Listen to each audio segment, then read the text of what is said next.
In this video, I'm going to be showing you how to get your data from Jira. Starting off in my Matillion instance, I'm going to begin by creating a new orchestration job called Jira Extract and Load. Going in to edit that, I'll just zoom in a little bit and I'll find the Jira query component, drag that into place and connect it up. And now I'm ready to start filling in the details, working from the top downwards.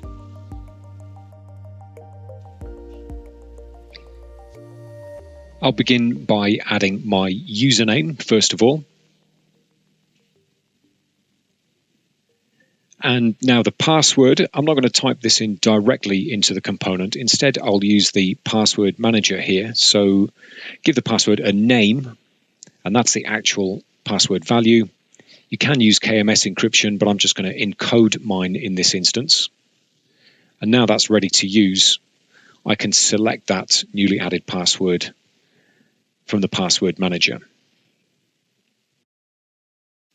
And the URL part is just the URL which you normally use to log into your Jira online. From the drop-down list, I'll choose the Issues table, the main table from Jira, as my data source. And choose the columns from there which I'm intending to use.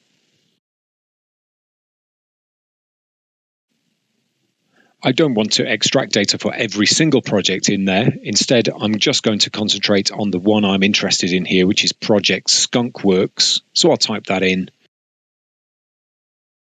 And this is going to become a filter when this runs on the Jira API, which will restrict the data that it brings back.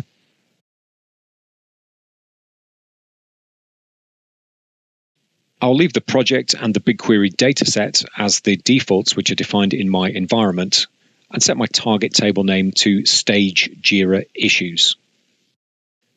All of Matillion's load components require you to specify a cloud storage staging area. It's good practice to parameterize those kinds of settings, so I'll set up a job variable called cs_staging. It's going to be text copied with the default value of my staging bucket.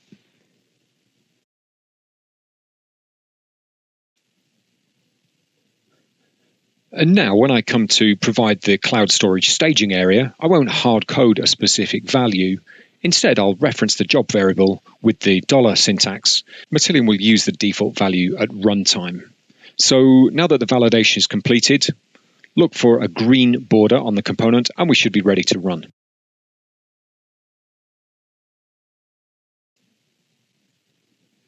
It's often a good initial test to run this kind of job once with the default limit of 100 rows still in place, and that's exactly what I've done now.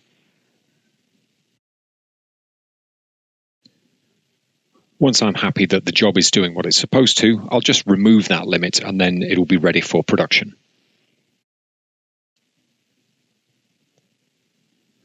Without the artificial 100-row limit, the job will probably take a bit longer to run, as you can see from the execution time this time around.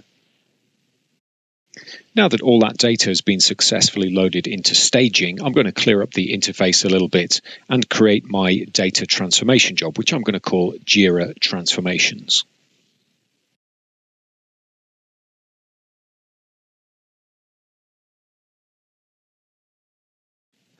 To start working on that newly staged data, bring in a table input component and find the table Stage Jira Issues. I'm going to be using all of the columns in that table in this transformation, so I'll select them all.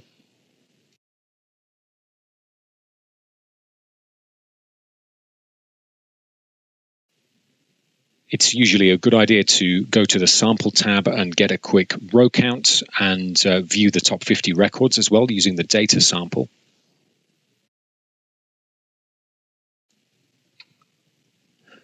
I want to be very certain in this case that my key column here really is unique.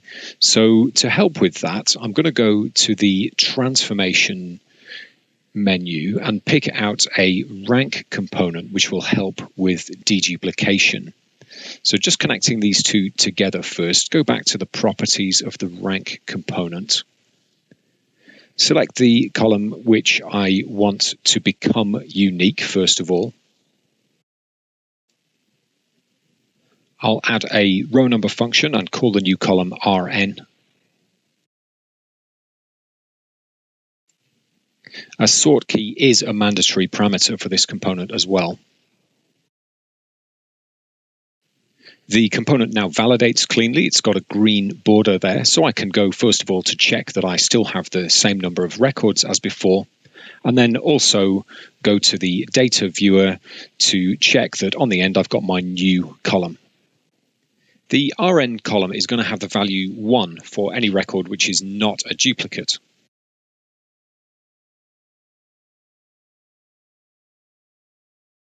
So it's really simple to turn this transformation job into a deduplicator by adding a filter onto the end and only selecting records where RN equals 1.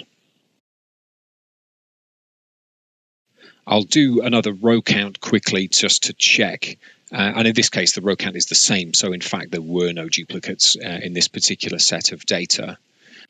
And we're ready now to continue to build out this transformation job to merge that newly loaded staging data into its permanent home using one of the components in the write category.